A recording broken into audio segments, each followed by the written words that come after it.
Subscribe करें और bell दबाएं ताकि कोई खबर रह न जाए।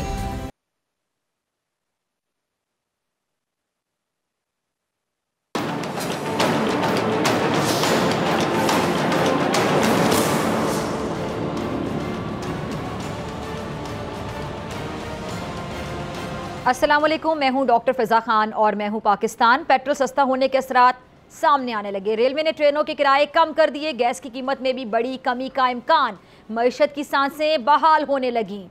पंजाब असम्बली हत्ते के इज्जत बिल कसरत राय से मंजूर, झूठा इल्ज़ाम लगाने वाले को 30 लाख रुपए जुर्माना होगा। अपोजिशन के एतराज़ात हकीकी या सियासी, हत्ते के इज्जत बिल, काला कानून या फिर वक्त की अहम ज़रूरत और इंतखाबात जीतने के लिए मोदी की ड्रामेबाजियां जारी। अपनी सियासत के लिए पाकिस्तान के बारे में दशनाम तराजी, चाय वाला हुक्मरान बनकर औकात भूल गया, मोदी को करारा जवाब।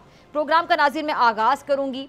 हर दिन नई खबरें हम देखते हैं कि लेकर आता है, लेकिन हमारी बदकिस्मती कह लें कि हमारे लिए इन खबरों में खुशी कम होती है, तकलीफ, अजियत या गम ज़्यादा होते हैं। इसलिए बतौर सहाफ़ी एंकर मैं अपने प्रोग्राम के लिए अच्छी खबरों को ढूंढना अपना फ़र्ज़ समझती हूँ, बल्कि मेरे लिए हमेशा चैलेंज रहा है। लेकिन अल्लाह का शुक्र है कि कम ही सही कोई ना कोई खबर अच्छी मिल जाती है जिससे आवाम की कह लें कि छोटी छोटी खुशियाँ जुड़ी होती हैं। अच्छा, आज भी मैं महंगाई में जो पिसते हमारे पाकिस्तानी बहन भाई हैं उनके लिए 3 ऐसी खबरें ढूंढ कर लाई हूँ जिन्हें अगर सहाफ़ी या तजियाकार सुने तो शायद उनका पहला रद्द-ए-अमल यही हो कि ये कौन सी बड़ी खबर है। क्योंकि टीवी प्रोग्राम के लिए, मैं आपको सच्ची बात बताऊं, टीवी प्रोग्राम के लिए छोटी नहीं बल्कि हमेशा बड़ी बड़ी खबरें ढूंढी जाती हैं।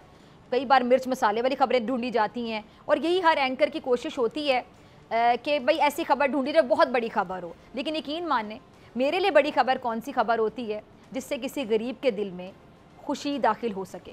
तो चले ज़रा बढ़ते हैं आज की इस खबर की जानिब, बल्कि अच्छी जो मस्बत खबरें हैं उनसे मैं आगाज़ करती हूँ। पहली खबर ये कि जी रेलवे हुकाम ने 1 किलोमीटर से 200 किलोमीटर तक तमाम जो क्लासेस हैं उनकी ट्रेनों के किरायों में कमी कर दी है। अच्छा, बास ट्रेनों की जो इकोनॉमी क्लास है ना उसके किरायों में 54% और एसी क्लास में 40% तक कमी की गई है। तो मेरे ख्याल से है ये अच्छी खबर। अब आप अंदाज़ा नहीं कर सकते कि जो लोग ट्रेन में रेगुलर सफ़र करते हैं उन्हें इस खबर से यकीनी तौर पर बहुत ज़्यादा खुशी होगी, उनके लिए ये एक रिलीफ़ की बात है। अच्छा, पाकिस्तानियों की जो अक्सरियत है वो रोज़गार के सिलसिले में, आपको पता है कि एक शहर से दूसरे शहर जाती है, अगर आपने कम सफ़र भी करना हो उस हवाले से भी, और उनके लिए यकीनी तो भी जो खबर है ये एक बड़ी खबर है, छोटी खबर नहीं है। अच्छा, ये जो कमी है ये क्यों की गई? क्योंकि 1 महीने के दौरान 2 मरतबा डीज़ल की जो कीमत है उसमें कमी हुई, जैसा कि आप सबको पता है, इसीलिए फिर किराए भी कम किए गए। सो अब जो पेट्रोल है वो भी सस्ता हुआ है और इसके भी जो असरात हैं वो ज़ाहिर बात है सामने तो आएंगे। इसलिए हम ये कह सकते हैं कि हुकूमत मुश्किल हालात के बावजूद आवाम को रिलीफ देने की अपनी तरफ से एटलीस्ट कोशिश कर रही है। वो कोशिश किस हद तक कामयाब होती है वो एक अलग बात है। अच्छा, अगली खबर वो भी महंगाई में कमी से मुताल्लिक है, क्योंकि आवाम को रिलीफ मिलता है ऐसी खबर सुनकर जो महंगाई में कमी से रिलेटेड हो। खबर ये कि जी ओगरा ने जो गैस की कीमत है उसमें 10% कमी की तजवीज़ दी है। अच्छा, इदारे ने जो माली साल 2024-25 के लिए जो सुई कंपनी है उनकी आमदनी की जो ज़रूरियात हैं उसके तयन का जो नोटिफिकेशन है वो जारी किया है, जिसके मुताबिक फ़ी MMBTU की जो कीमत है उसमें 10% यानी 179.17 रुपये कमी हुई है। आपको याद होगा कि सर्दियों में जो गैस के बिल हैं उनकी वजह से आवाम बहुत ज़्यादा परेशान थी, बल्कि अगर यूँ कहा जाए कि कानों से धुआँ तक निकाल दिया था इन बिलों ने, तो बिल्कुल गलत नहीं होगा, पगड़ी करेंगे। अब इस कमी से आप यकीनन ये महसूस कर सकते हैं कि जो गैस सारिफीन है उनके दिल को थोड़ा सा सुकून आया होगा। अच्छा, अब अगली खुशखबरी भी सुन लें, वो ये है कि पाकिस्तान और IMF के दरमियान जो ग़िज़ाई इजलास है तवानाई और तवानाई इसके लिए जो टारगेटेड सब्सिडी देने पर इत्तफाक हुआ है। आपको ये पता है ना कि इस वक्त जो हमारी मईशत है यकीनी तौर पे वो IMF से मिलने वाला जो कर्ज़ है उसी के सहारे चल रही है। सो जब भी कोई मुल्क IMF से कर्ज़ लेता है तो ये इदारे इस बात को यकीनी बनाने के लिए कि कर्ज़ कैसे अदा होगा उस मुल्क पर ज़ाहिर बात है अपनी मर्ज़ी की शराइत लगाता है, और उस सेक्टर से इतना टैक्स लेना है। आवाम को अगर हुकूमत कहीं सब्सिडी दे रही है तो ये इसे ख़त्म करने का भी मुतालिबा भी करता है। लेकिन इस खबर के मुताबिक जो IMF है उसने इस बात पर रजामंदी कह लें कि ज़ाहिर की है कि जो गवर्नमेंट है, हुकूमत पाकिस्तान ग़िज़ाई अजनास या खुराक पर जो टारगेटेड सब्सिडी है वो दे सकती है। अब इससे हुकूमत को यकीनी तौर पे गरीब आवाम को रिलीफ देने का एक मौका मिलेगा। और दूसरी चीज़ क्या होगी कि जो तवानाई का शोबा है उसमें सब्सिडी देने पर इत्तफाक हुआ है। अब इससे ये उम्मीद की जा सकती है। लोगों ने उम्मीद लगाई है कि जो बिजली के बिल हैं उसमें कुछ ना कुछ, ज़्यादा नहीं तो कुछ ना कुछ रिलीफ मिल जाएगा। अच्छा, मेरी हमेशा दुआ रही है, आज भी मैं दुआ करूँगी कि अल्लाह जल्द हमारी जान IMF के शिकंजे से छुड़ा दे, क्योंकि फिर ही जो हमारी गवर्नमेंट है, हुकूमत है, वो आवाम को प्रॉपर रिलीफ देने के लिए अगर मैं कहूँ आज़ादाना फ़ैसले कर सकती है तो बिल्कुल गलत नहीं होगा। बढ़ते हैं की जानिब। अगली खबर बड़ी इंपॉर्टेंट खबर है। पंजाब असम्बली में जो हद तक इज़्ज़त बिल 2024 है वो कसरत राय से मंजूर कर लिया गया है। अच्छा, मैं ज़रा आपको बताऊं कि यूरोप की अगर मैं बात करूं तो वहाँ पे हद तक इज़्ज़त का बड़ा सख्त कानून मौजूद है, और आपने बड़ी बार ये देखा होगा, बारहा देखा होगा कि किसी शख्स की जो शोहरत है उसको अगर नुकसान पहुंचाया जाए, झूठा इल्ज़ाम लगाया जाए तो उस पर बाकायदा अदालत में केस चलता है और इल्ज़ाम लगाने वालों पर बड़ा भारी जुर्माना आयद किया जाता है। लेकिन दूसरी तरफ अगर हम अपनी बात करें, पाकिस्तान में मामला इसके बिल्कुल उलट है। यहाँ पे हद तक इज़्ज़त पर अरबों रुपए के जो नोटिस हैं उसका चर्चा होता है, मगर ये जो केसेस हैं आपको पता है ज़्यादातर अंजाम को पहुँच ही नहीं पाते हैं। मामला एंड में जाके माफ़ी तलाफ़ी से ही ख़त्म हो जाता है। इसीलिए जब जिसका दिल चाहता है वो उठ कर अपने मुखालिफ पर जो चाहे इल्ज़ाम लगा देता है और बाद में फिर माफ़ी मांगकर पीछे हट जाता है। लेकिन मगरिब की अगर मैं बात करूँ तो वहाँ पर ऐसा बिल्कुल नहीं होता। इल्ज़ाम लगाने वाले की जान जुर्माना अदा किए बगैर छूटती ही नहीं है, कोई चक्कर नहीं है। और बड़ी देर से इस चीज़ का मुतालबा किया जा रहा था कि हद तक इज़्ज़त के जो कवानीन हैं उनको सख्त बनाया जाए ताकि किरदार कुशी की जो मुहिम चलाने, झूठे इल्ज़ाम लगाने वाले जो हैं उनको लगाम डाली जा सके।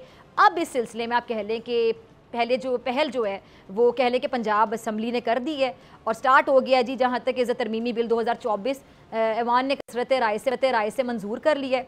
अब इस कानून के तहत ज़रा सुनिएगा, किसी भी शख्स को, ये ज़रा गौर से सुनिएगा, इस कानून के तहत किसी भी शख्स को सरकारी एहलकारों और आम शहरियों के खिलाफ इलेक्ट्रॉनिक, सोशल मीडिया और प्रिंट मीडिया में गुमराहकुन दावों पर सज़ा दी जाएगी। पंजाब हुकूमत के मुताबिक इस बिल का मकसद फेक न्यूज़ का खात्मा, जो हमारे यहाँ बहुत ज़्यादा पाई जाती है, फेक न्यूज़ का खात्मा होगा। अच्छा, इस बिल से किसी भी शख्स या इदारे के खिलाफ जो नेगेटिव, मनफी, झूठा प्रोपोगेंडा है उसको रोका जाएगा। अच्छा, मैं इस बिल के कुछ नुकात आपके साथ ज़रा शेयर कर देती हूँ, ये ज़रा सुनिएगा। पंजाब असम्बली से मंजूरी के बाद ये बिल जो है फ़ौरन नाफिजुल अमल होगा और इसका दायरा कार पूरे पंजाब तक होगा। इस मंजूर किए गए बिल के तहत ऐसे सरकारी दफातर जिनका पाकिस्तान के आइन में जिक्र मौजूद है उन्हें तहफ़्फ़ुज़ देने की बात की गई है। ये सरकारी दफातर कौन से हैं? इनमें सदर, वज़ीर आज़म, सेनेट के चेयरमैन, स्पीकर कौमी, कायदे हिज़्ब इख्तिलाफ, chief justice of Pakistan, supreme court के जजेस, चीफ जस्टिस साहिबान और हाई कोर्ट के जज साहिबान शामिल हैं।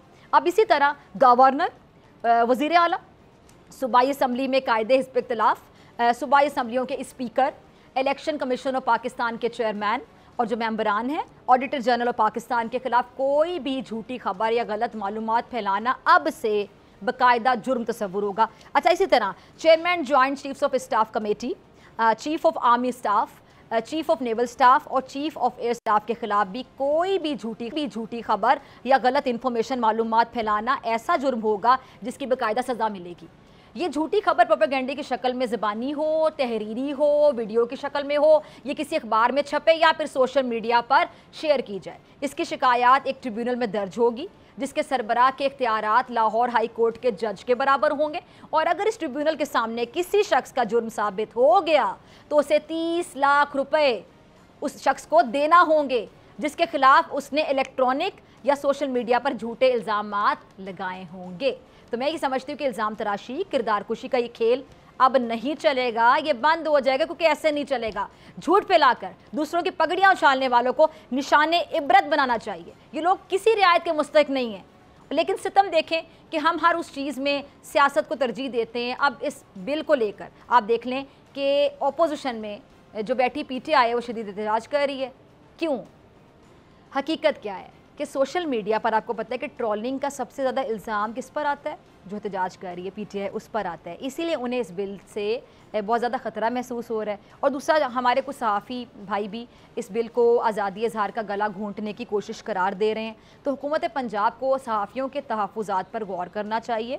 लेकिन मेरे ख़्याल में इस बिल से बग़ैर तहकीक किए किसी के बारे में झूठी खबर दी जाती थी या प्रोपोगेंडा, किसी की पगड़ी उछाली जाए, किसी के किरदार कुछ, किसी के इमेज को साख को मुतासिर किया जाए, जानबूझकर लोगों के दिल में इसके लिए नफ़रत के बीज बोए जाएँ, तो मेरे ख़्याल से ये जो अमल हैं सारे, इस बिल से इस तरह के जो अमल हैं उनकी हौसला शिकनी ज़रूर होगी। अच्छा, बढ़ते हैं अगली खबर की जानिब। नरगिसियत जो होती है ना, एक बीमारी होती है और जिसमें मुब्तला आप कह लें जो शख्स होता है ना, वो खुद को तमाम दुनिया के इंसानों से अफजल समझने लगता है, बेहतर समझने लगता है। इस बीमारी में जो मुब्तला शख्स होता है वो ना सिर्फ अपने आप को ख़तरे में डालता है, बल्कि कह लें कि अपने से जुड़े हर शख्स के लिए ख़तरे का बाइस होता है। और अगर ये बीमारी किसी लीडर को लग जाए तो सोचें, फिर आप ये समझ लें कि उसके जो मुल्क की कह लें कि खैर नहीं है। वाकई इस वक्त गुजरात का कसाब यानी नरेंद्र मोदी भी इसी बीमारी में मुब्तला है। वैसे तो पाकिस्तान के ख़िलाफ़ इसकी जो नौटंकियाँ हैं, बकवास है, पूरा साल चलती रहती है, मगर भारत में इलेक्शन करीब आते ही इसका मरज़ कुछ ज़्यादा ही बढ़ जाता है। दिमाग इसका आपको पता है कि ऑलरेडी ख़राब है, लेकिन इसे ये पता है कि भारत के इलेक्शंस में पाकिस्तान मुखालिफ बयानात का चूरन जो है ना, मंचन बहुत ज़्यादा बिकता है, इसीलिए पाकिस्तान के ख़िलाफ़ खूब बक करता है। और इस बार ये जो आप देख लें कि हरियाणा में इलेक्शन रैली से खिताब करते हुए इसने फिर पाकिस्तान के खिलाफ बकवास की, जहर निकाला। कहना यह था कि पाकिस्तान के हाथ में 70 साल से बॉम्ब का गोला होता था और अब कशकोल होता है। तो मैं इस नरेंद्र मोदी को आज इस प्लेटफॉर्म से बता देना चाहती हूँ, जवाब देना चाहती हूँ इस बात का बतौर पाकिस्तानी, कि पाकिस्तान के बारे में जब भी बात करें तो ज़बान संभाल कर बात करें, क्योंकि तुम्हारा ये टुक टुक करता नाम नेहाद शाइनिंग इंडिया नहीं है, बल्कि बर्निंग इंडिया कहना चाहिए। शाइनिंग इंडिया कहते हो जहां तुम्हारी बकवासियात को भाषण समझा जाता है। हमारे प्यारे पाकिस्तान के बारे में अगर बात करोगे तो मुंह तोड़ जवाब मिलेगा। ऐसा मुंह तोड़ेंगे कि फिर ये मुंह बात करने के काबिल नहीं रहेगा। नरेंद्र मोदी साहब, ये गुजरात नहीं है कि जहां के बेबस निहत्थे मुसलमानों को तुमने खून में नहलाया और आग में जलाया। ये पाकिस्तान है, मेरा प्यारा पाकिस्तान, 25 करोड़ मुसलमानों की आबादी वाली एटमी रियासत। अल्हम्दुलिल्लाह अपने इंतखाबी जो आइटम है ना, उसके लिए मत भूलो कि बॉम्ब का गोला अब खाली बॉम्ब का गोला नहीं रहा है नरेंद्र मोदी, ये एटमी गोला बन चुका है। हमारी शराफत और खामोशी को हमारी कमजोरी ना समझना। अगर पाकिस्तान ने बॉम्ब का ये गोला चला दिया ना, तो मोदी जी फिर आपकी सारी नोटंकियां 1 सेकंड में, बल्कि नैनो सेकंड्स में खत्म हो जाएंगी। एक जुमला बार बार बोला जाता है और हकीकत भी यही है कि पाकिस्तान ने अगर एटम बम चला दिया तो फिर हिंदुस्तान के मंदिरों में घंटियां बजेंगी और ना ही हिंदुस्तान की जमीन पर घास उगेगी। इसलिए ये ताने हमें ना दिया करो, क्योंकि हमें तुम्हारी जात और औकात का अच्छे से पता है। जब औकात से बड़ी चीज़ मिल जाती है ना, तो हजम करना ज़रा मुश्किल हो जाता है। ये मोदी का यही मामला है। अपनी औकात ये शायद नहीं भूला, मेरे ख्याल से भूलना भी नहीं चाहिए ना, क्योंकि दुनिया जानती है कि तुम चाय बेचने वाले हो और तुम्हें भी अपनी औकात पता है, तभी तो तुम इस तरह की हरकतें करते हो। धौंस धमकी, फ्रॉड, इंतहा पसंदी की सीढ़ी पर चढ़कर तुम इक़्तिदार पर पहुंच गए, लेकिन तुम्हारी सोच, तुम्हारे करतूत दोनों ही अभी भी चाय की पत्ती की तरह काले हैं। और अपने काले करतूतों की वजह से तुम भारतीयों की जिंदगियों में कालक घोल रहे हो। इंतहा पसंदी की कालक, झूठ की कालक, तासुब की कालक और दहशतगर्दी की कालक। ये कालक आखिर को तुम्हारे मुंह पर मली जाएगी, क्योंकि दुनिया भी तुम्हारी हकीकत जान चुकी, आज जान चुकी। सुना है कि कनाडा का वज़ीर आज़म क्या कहता है तुम्हारे बारे में? तुम दहशतगर्दों के सरपरस्त हो। अमरीकी इदारे गवाही दे रहे हैं कि मोदी जिसका नाम है दहशतगर्दी की सरपरस्ती, उसका काम है। ये तुम्हारी औकात। इसलिए पाकिस्तान के बारे में ज्यादा बकबक नहीं करनी। मैं एक बार फिर तुम्हें वार्निंग देती हूँ कि पाकिस्तान के बारे में जब भी बोलो तो सोच कर बोलो, वरना ऐसा मुंह तोड़ जवाब मिलेगा कि मुंह संभालना भी तुम्हारे लिए मुश्किल हो जाएगा। नरेंद्र मोदी उर्फ चाय वाले।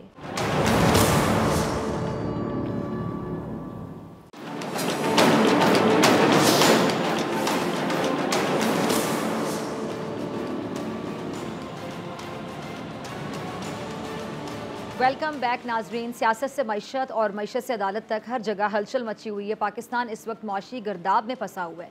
अवाम महंगाई से बहुत ज़्यादा तंग हैं। हुकूमत रिलीफ देना चाहती है, मगर इसके हाथ हम देख रहे हैं कि IMF ने बांध रखे हैं, जिसने टैक्स हदफ में 1300 अरब रुपए इजाफे का मुतालबा कर दिया है। अब ऐसे में सवाल ये बनता है कि जब सनतकार पहले ही भारी बिलों और टैक्सों की वजह से फैक्ट्रियाँ बंद कर रहे हैं, और ये हदफ हुकूमत आखिर कैसे हासिल करेगी? दूसरा जो है वो पावर डिस्ट्रीब्यूशन कंपनीज जो हैं उनमें भी सब अच्छा नहीं है।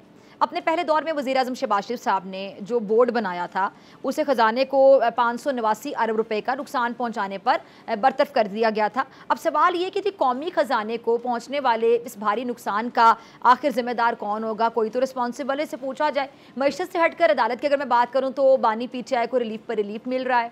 टेरियन वाइट का जो केस है उसमें भी उनके जो सर से आप कह लें कि नाअहली की तो तलवार है, वो Islamabad high court larger bench के फैसले से हट गई है।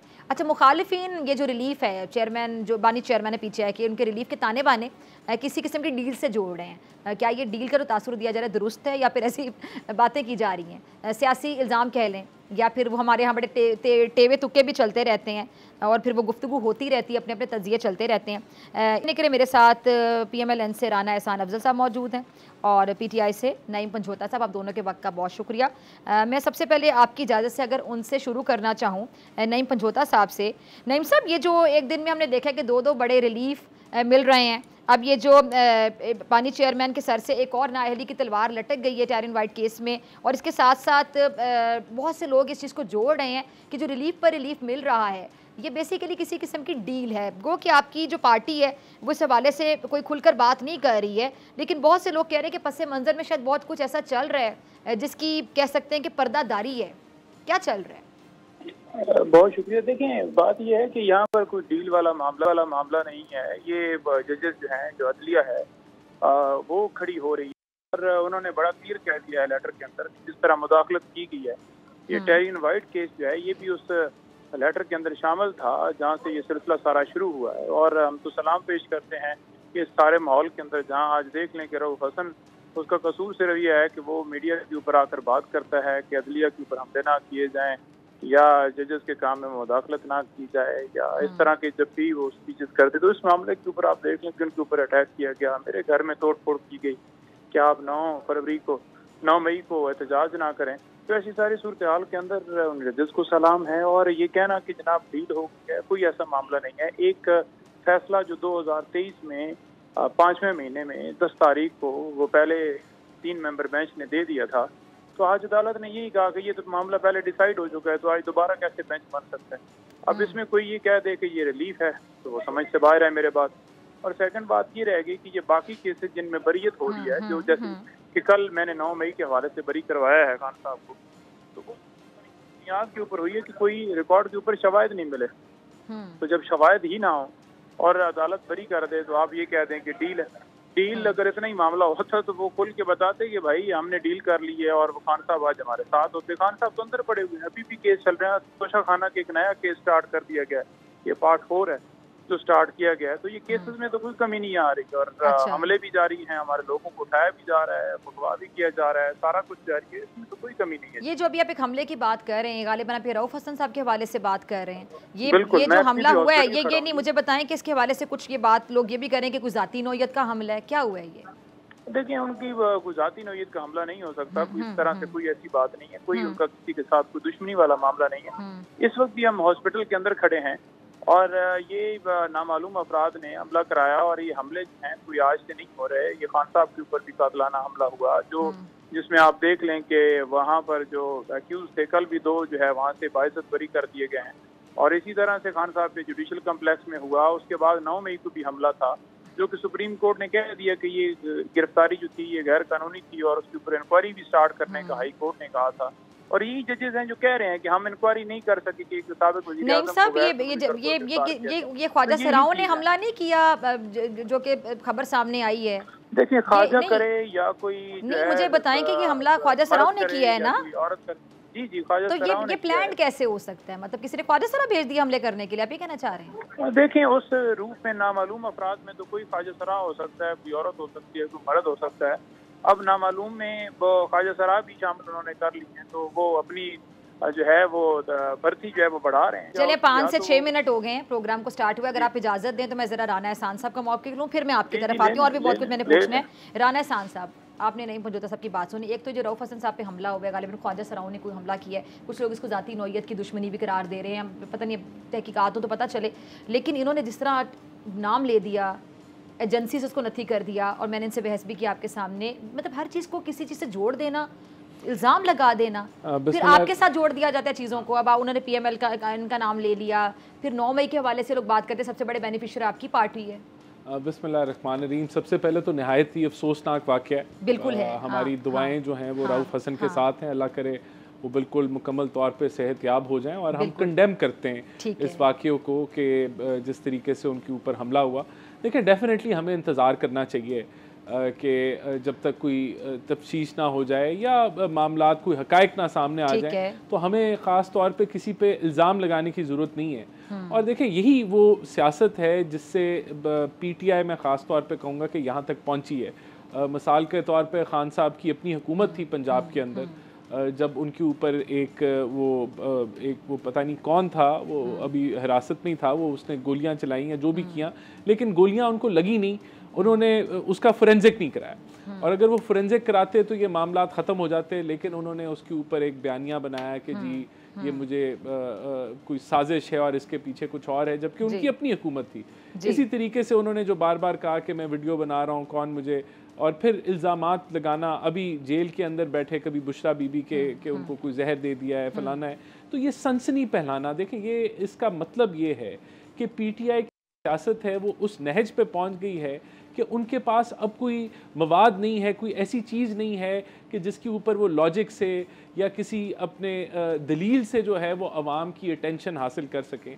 अब वो इसी चीज़ के रऊफ साहब पे अगर हमला हुआ जिसको हम कंडेम करते हैं, और मैं समझता हूँ कि ये जिम्मेदारी है पुलिस की कि उसकी तय तक पहुंचे। हम कंडेम करेंगे, आप कंडेम करेंगे, साथी कंडेम करेंगे, दूसरी पार्टियां भी कंडेम करेंगी। आपको मैं एक और वाकया ज़िले हुमा की मैं वो बात सुनाता हूँ जो इन्हीं के वर्कर थे, उसकी डेथ पे कैसे सियासत की गई, किस तरीके से ज़िले शाह।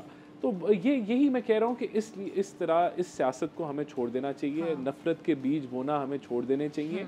इस पोलराइज माहौल के अंदर हमें जल्दी पे तेल नहीं डालना, हमें जल्दी पे पानी डालना है। हमें चीज़ों को ठंडा करना है, और ये तरीका नहीं है कि आप बग़ैर किसी प्रूफ के, बग़ैर एविडेंस के जो हैं अदारों का नाम लेना शुरू कर दें।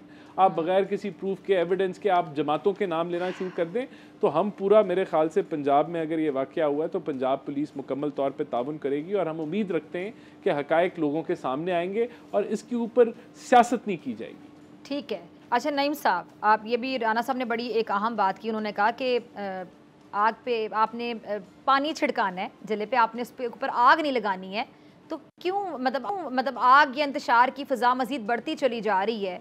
आप लोग तनकीद भी करते हैं, फिर आप लोग जिन पर तनकीद करते हैं उन्हीं की तरफ आप लोग मुज़ाकरात के लिए रुख भी करते हैं, तो क्या ये आपका दोहरा मयार नहीं है? इसको मुनाफ़कत नहीं कहेंगे आम अल्फाज में?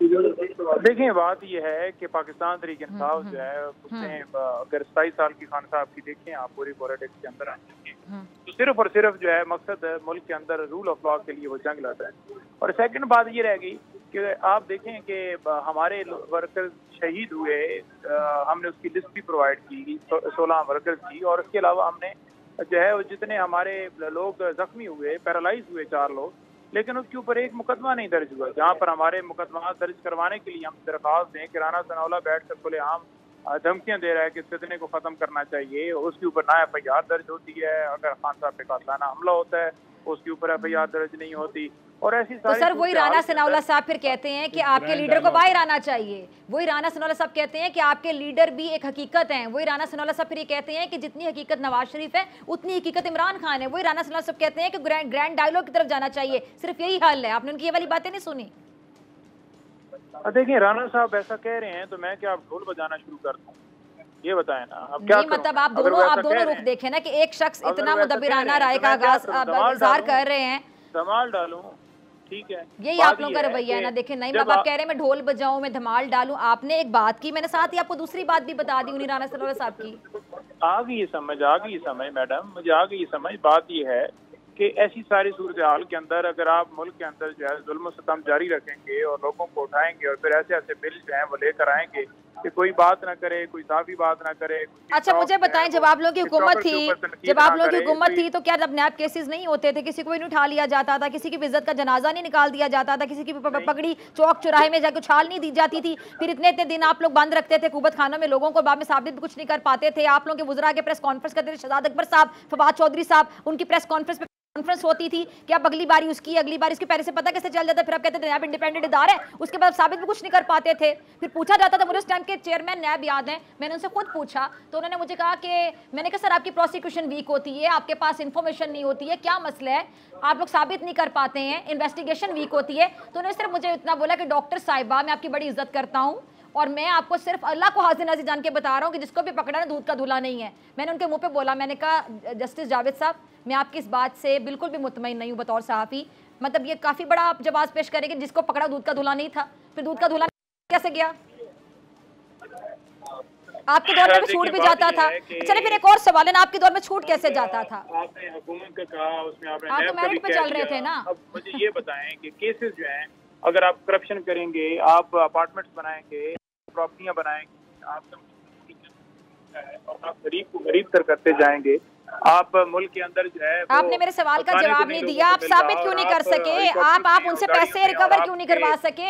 आप साबित करते ना। होता जाएगा। नहीं साहब, मेरे सवाल का जवाब ये नहीं है। चले वो तो आपने पूरी रुदात बता दी, फिर आप लोगों ने इन पे साबित क्यों नहीं किया? साबित क्यों नहीं किया? अपने दौरे हुकूमत में पैसा रिकवर क्यों नहीं किया? अब आप देख रहे हैं ना कि जिस तरह से हुकूमत इनको दी गई है, जिस तरह से इनको लाया गया, फिर आपने मेरे सवाल का तो जवाब ही नहीं दिया। आपने रटा एक स्क्रिप्ट होता पढ़ना शुरू कर देते हैं। नईम साहब मेरी बात सुने, आपके दौरे हुकूमत में ये सब लोग जो पकड़े जाते थे, हुकूमत खानों में बंद रहते थे, इन पे साबित क्यों कुछ नहीं हो सका, रिकवर क्यों नहीं हो सका पैसा जो इल्जामात लगाए जाते थे? देखें, पहली बात तो यह है कि हमारे दौर के अंदर कोई हमें बता दें कि लोगों से पेपर छीने गए हों, किसी ने FIR दर्ज करवाने। सर लोगों को आप लोगों ने 8-9 महीने सालों जेलों में बंद रखा, आपने उन लोगों को पकड़े रखा। इंतजामिया के किसी इदारे ने जनाब मुदाखलत की मिट्टी पलीत की लोगों की आप लोगों ने जलीलो ख्वार कर रखा ना, लोगों को उनके इमेज उनके साख को मुतासिर किए रखा, हमें साबित भी कुछ नहीं कर सके। वो जिस तरह डिटर्जेंट में आप धोते हैं ना, आप डिटर्जेंट में जब कपड़े धोते हैं ना, तो वो अक्सर डिटर्जेंट ऐड देते हैं कि कोई दाग नहीं रहेगा, वो बाकायदा वो वॉशिंग मशीन से धुल के साफ सुथरे के बाहर निकल आते थे, क्योंकि आप लोग साबित नहीं कर पाते थे। नहीं देखें, साबित क्या होता है कि कितनों पे हुआ साबित? बात है कि इमरान खान साहब ना तो आईजी थे, वही सब कुछ आपके साथ हो रहा है। अदारों ने केसेस बनाए, मैं तो और जो मेरा पॉइंट सुने, आप लोगों के साथ अब वो सब कुछ हो रहा है ना, आप लोगों का दबाव आप लोगों के ऊपर ही आ रहा है, और हुकूमत लेकर और फिर अपने केसेस खत्म करवाए। और आज वही नैब, जब अदालत ने ये कहा कि ये मैं तो जब आप देख रहे हैं ना सुप्रीम कोर्ट में, जिस तरह से वहाँ पर असर मैनल्ला साहब रिमार्क दे रहे थे, वो कह रहे थे कि इस्लामाबाद हाई कोर्ट में मैंने बेलों का मामला सुना है, तो उसमें यही नैब होता है जो जाकर उस मुकदमे को कंटेस्ट करता है, और फिर बाद में वही नैब है जो जाकर कहते हैं कि बिल्कुल मरीज हो गए, इनके ऊपर कोई केसेस नहीं है और इनको छोड़ दिया जाए। तो ऐसी सारे हैं कि क्या इदारे हैं वो डील के जरिए ये जो है वो नहीं है, और डील का जो है रास्ता हमेशा उन्होंने इख्तियार किया है, तो कौम नहीं जानती। आज भी इनसे साहब मांगा जाता है ना गाड़ियों का, तो ये कहते हैं जी कि वो जी PM कोटे के अंदर ये मिला था, हमें बता दें कि 5 लाख की मुझे BMW या मर्सिडीज लेकर दें। कैसे आप कौम को चूना लगाकर कौम के सामने झूठ बोलकर आप भाई मुझे बताएं कि आपके दौरे हुकूमत में, मेरा सवाल वहीं का वहीं, तो आप साबित कर देते ना, किसी पे करप्शन साबित कर देते, उसको सजा दे देते ना करार वाकई। मैडम आप पहले तो कानून और आइन को पढ़ें, आप किताब पढ़ें, नैब के लॉज पढ़ें, और देखें कि क्या इमरान खान ने सजा सुनानी थी या अदालत ने सुनानी थी, ये बताएं मुझे, कैसी बात कर रही हैं? अभी भी आपके मामला अदालत में ही है ना, तो आप उनको नहीं, अभी भी आप चले आप लोग तो ठीक है ना, आपने तो आइन और कानून पढ़ा हुआ है ना, आपने आइन और कानून पढ़ा हुआ है ना, आइन और कानून आपने पढ़ा हुआ है ना, तो आपके मामला भी तो अदालत ने हल करने हैं ना, तो आप एजेंसियों पे, लोगों पे, इदारों पे, दूसरी पार्टियों पर तनकीद क्यों करते हैं? मेरी बहन, मैंने तो तनकीद करनी है, क्योंकि जो भी बंदा हक और कानून आप किसी आर्गुमेंट पे चले, राना साहब उसका हक है, वो ठीक है, चले ठीक है, हक है आपका, ठीक है, जो बंदा भी बात करेगा। चलिए मेरे ख्याल से ब्रेक, अभी ब्रेक में टाइम है, ठीक है, केसेस भी बनाए जाएंगे। चलिए ब्रेक के बाद मिलते हैं, नाज़िर बात होगी शॉर्ट ब्रेक के बाद।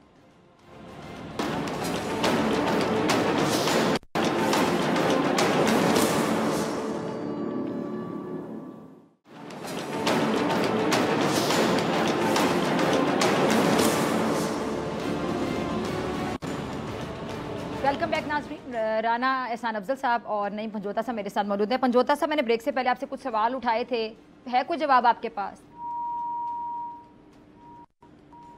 पंजोता साहब, प्रोड्यूसर साहब मुझे बता रहे हैं कि पंजोता साहब पता नहीं माइंड कर गए हैं कि वो कॉल ही ड्रॉप कर गए हैं।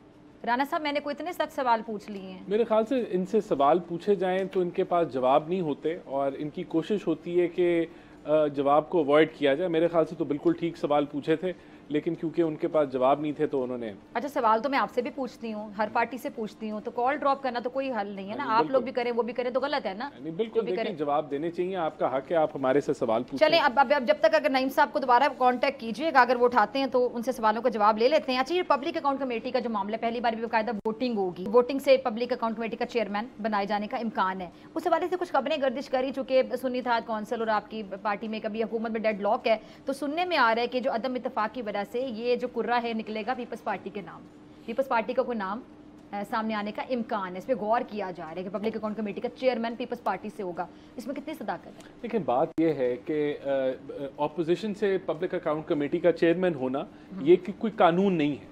हाँ, ये तो बिल्कुल कंफर्म हो गया। हाँ, हाँ, ट्रेडिशन है जो पहले जो आपस में जब कहले मिसाके मईशत, जब हम मिसाके जमहूरियत हमने जब किया पीपल्स पार्टी के साथ, तो हमने ये तय किया कि पब्लिक अकाउंट्स कमेटी हमेशा ऑपोजिशन के पास जाएगी, जो भी ऑपोजिशन होगी। लेकिन क्योंकि देखें, पीटीआई जो है और उसका जो रवैया है वो इस तरह का है ही नहीं कि वो कोई बातचीत में बिलीव करते हैं या वो समझते हैं कि मामलात जो हैं खुश उसलूबी से भी आगे बढ़ सकते हैं। तो इसके अंदर ये देखा जा रहा है कि इसको जो है वो वोटिंग के जरिए किया जाए, और फिर जब वोटिंग के जरिए होगा तो जो ज्यादा वोट लेके जाएगा उसका चेयरमैन बन जाएगा। अगर पीपल्स पार्टी वालों की तो इस पे ये वावेला नहीं बचाएंगे। देखिए, बात ये कि कानूनी तौर पे इनके पास कोई राइट नहीं है ना, ये तो ट्रेडिशन है। तो ट्रेडिशन के अंदर एक दूसरे की इज्जत भी थी कि आपने करनी थी। ट्रेडिशन में तो ये भी था कि आपने झूठे इल्जामात नहीं लगाने थे। तो ये बात भी ये एजेंसियों पे डाल देगी, उन्होंने बनवा दिया। नहीं, देखिए, ये तो वो किसी मतलब हर बात पे एजेंसी पे डाल देते हैं, किसी पे भी वो इल्जाम लगा सकते हैं। इल्जाम है ना, साबित करें ना। ये देखिए, यही तो अब इनका मसला ही पीटीआई का प्रोपोगेंडा है। इनकी जमात का मसला ये है कि सोशल मीडिया को ये इनके जो कह लें जो फॉलोअर्स हैं, क्योंकि लीडरशिप से थापी मिलती है, क्योंकि उनको लीडरशिप से इंकरेजमेंट मिलती है, तो वो इसी तरह की ही प्रोपोगेंडा करते हैं जिसके अंदर अदारों को जद में लेके आते हैं, जिसमें पाकिस्तान के मफादात को जद में लेके आते हैं, जो कि नहायत ही अफसोसनाक है। बहरहाल देखें, ये वोटिंग के जरिए मेरे ख्याल से हर एक को इक्वल अपॉर्चुनिटी मिल जाएगी, जिसके वोट ज़्यादा होंगे वो जो है वो सीट ले। अच्छा, अब आपने इस हवाले से बात की कि इनकी पार्टी क्या करती रहती है सोशल मीडिया पे, उस हवाले से अभी आज आगाज़ हो गया जो हत्या की इज्जत का जो बिल मंजूर कर लिया पंजाब हुकूमत ने, असम्बली ने कसरत राय से, एक आगाज़ हो गया पंजाब से। और अब ये इतना आसान नहीं होगा किसी की भी पगड़ी उछालना। किसी के बारे में भी जब आप बात करेंगे तो आपको सोच समझ कर बात करनी होगी। ये बिल ये बताता है, जो कि मंजूर हुआ है। इस पर सहाफ़ियों को भी कुछ तहफ़्फ़ुज़ात हैं कि बहुत ज़्यादा सख्त अगर बना दिए जाएंगे तो फिर वो इतनी सख्तियों में रिपोर्टिंग कैसे करेंगे। लेकिन बहरहाल मेरी नज़र में एक अच्छा स्टेप है। इस तरह के जो लोग किसी की भी पगड़ी उछालते हैं सोशल मीडिया पर, किसी भी एक पार्टी के कुछ लोग हो सकते हैं जिनकी अपनी कोई पहचान नहीं है, जिन्होंने ज़िंदगी में जाके मेरे ख्याल से 4 दिन भी कहीं पे काम नहीं किया, तो वो ऐसे ऐसे लोगों के बारे में बातें कर रहे होते हैं जिन्होंने अपने बाल सफ़ेद कर दिए, काम कर करके अपना नाम बनाया, इतनी मेहनत की कि पैरों में छाले पड़े हुए हैं। तो ये लोग उठ के बैठ के कुछ भी बोल देते, तनकीद देते, वो मेरे ख्याल से पकड़े जाएंगे। और अगर आप किसी के बारे में बात करेंगे तो 30 लाख रुपया जुर्माना आपको देना पड़ेगा उस बंदे को जिसके बारे में बात करेंगे। देखिए, बिल्कुल बात यह है कि पाकिस्तान में डेफेमेशन लॉज रहे हैं, मौजूद हैं, लेकिन कभी वो इम्प्लीमेंट नहीं हुए। तो अभी भी उन्हीं लॉज को इसको इम्प्लीमेंटेबल बनाया गया। पंजाब से शुरुआत हुई, हम कह सकते हैं, पंजाब से शुरुआत और हर जगह ये जाएगा। इसके मैं आपको जुज बता देता हूँ। इसमें मेन जुज ये है कि एक तो इसके लिए ट्रिब्यूनल बनाए जाएंगे जो 6 माह के अंदर बर वक्त फैसला कर देंगे। बिल्कुल, उसकी वजह ये कि आपने देखा है अदालती निजाम के अंदर ये जो फैसले हैं ये बहुत सालों के ऊपर हो जाते हैं, लेकिन उसका कोई वो नतीजा नहीं निकलता। तो अब आप ट्रिब्यूनल बनाएंगे जिसको टाइम लिमिट 6 माह की दे दी, और उन ट्रिब्यूनल्स को ये इस चीज की इजाजत दे दी है कि वो 30 लाख तक जो है वो फाइन कर लें। देखिए, ये साबित करना होगा कि डेफेमेशन हुई है। ऐसे नहीं होगा कि किसी पे इल्जाम लगा और उसको फाइन हो जाएगा, जैसे बाहर के मामले में हमने देखा कि कितना सख्ती से इस पे नोटिस लिया जाता है। हाँ, बिल्कुल। लेकिन देखिए, बात ये है कि दुनिया भर में डेफेमेशन लॉज हैं और अदालती निजाम जो है वो उसके ऊपर बर वक्त फैसला करता है। तो इसी चीज को इम्प्लीमेंटेबल किया गया, और इसके अंदर सोशल मीडिया के अंदर, यूट्यूब के अंदर, फेसबुक के अंदर और दीगर जो चीजें हैं जिसके अंदर ऐसा कोई किसी की इज्जत उछाली जाए या किसी पे ऐसा इल्जाम लगाया ना जाए जहां कोई आप पास एविडेंस ना हो। अगर आप पास देखिए, अगर तो एविडेंस है तो साबित कर दें। अगर एविडेंस आपके पास है तो कोई आपको रोक नहीं सकता कि आप बात करें किसी को। अच्छा, दूसरी बात है, जो ये शिकायत जो ट्रिब्यूनल में दर्ज होगी तो उसके सरबराह के जो इख्तियार है लाहौर हाई कोर्ट के जज के बराबर होंगे। जी बिल्कुल। तो देखिए, इसका अदालती पूरा निजाम होगा, वो एक इंडिपेंडेंट जज होगा। ऐसे नहीं होगा कि वो हुकूमत की डायरेक्शन पे होगा। वो इंडिपेंडेंट जज होगा जो अपनी जो मेरिट के ऊपर फैसले करेगा। ठीक है, तो मेरे ख्याल से कि एक बड़ी खबर है जो कि बिजली बन के गिरनी चाहिए कुछ लोगों पे। जी बिल्कुल, जिन लोगों की दुकान प्रोपेगेंडा से बिकती थी, जिन लोगों की दुकान एक दूसरे की इज्जत उछालने से उठती थी, जिन उनका लोगों की दुकान कारोबार बंद हो जाएगा, उनका कारोबार। लेकिन एक सवाल यहाँ पे फिर रह जाता है ना कि जो लोग पाकिस्तान से बाहर बैठ के मनफी प्रोपेगेंडा कर रहे हैं और मेजोरिटी अकाउंट्स की जो वहाँ पर है सोशल मीडिया की, हमारे यहाँ से गए हुए, यहीं से अपना नाम बनाया, नाम पर सहाफ़ी, इन्हीं प्लेटफॉर्म से प्रोग्राम्स करते रहे, नाम बनाया और वहाँ जाकर पाकिस्तान के खिलाफ ही लोगों को वर्गला रहे हैं। क्या मैं बोलूँ, फिर मुल्क दुश्मनी के मुतरादिफ है और अभी भी पाकिस्तान से कमा रहे हैं बाय द वे, क्योंकि जितना वो वहाँ से यूट्यूब से व्यूज लेते हैं तो सारे डॉलर जो है वो पाकिस्तान की आवाम की ज़हन साजी करके उनको मिलते हैं वहाँ पे। बेचारे मासूम बच्चे हैं, उनके पीछे लग जाते हैं। तो पाकिस्तान की हदूद में वहाँ तो ये लॉ अप्लाई करेगा, लेकिन जब भी अगर कोई बाहर के बारे में बड़ा सवाल है, अगर बैरून मुल्क कोई ऐसा जर्नलिस्ट है और वो या कोई भी है, कोई भी है उनके खिलाफ घेरा कैसे तंग किया जाए, ब्लॉगर है, देखें वो पाकिस्तान जब आएगा तो उसके ऊपर पाकिस्तान फिर आएगा ही नहीं ना, वो छुप के बैठा रहेगा ना। देखिए फिर उसको ये बड़ा एक लॉस करना पड़ेगा कि वो अपने मुल्क वापस नहीं आएगा, लेकिन बहरहाल कानून तो फिर उसी पे ही लागू होगा कि जो यहाँ पर। ठीक है रीरान साहब, बहुत शुक्रिया। और नईम पंजोता साहब चूंकि पहले ही बातों को, कड़वे सवालों को, शायद तीखे सवालों को माइंड कर गए हैं, तो आपका भी बहुत शुक्रिया। नईम साहब अगर आप प्रोग्राम देख रहे हैं, आप दरमियान में छोड़कर चले गए। इसी के साथ मुझे दीजिए इजाजत, आपसे मुलाकात होगी इंशाल्लाह कल सेम टाइम सेम चैनल की जिंदगी ने वफा की दुआ में याद रखिएगा, अपना बहुत ख्याल रखिएगा। अल्लाह ने के बाद।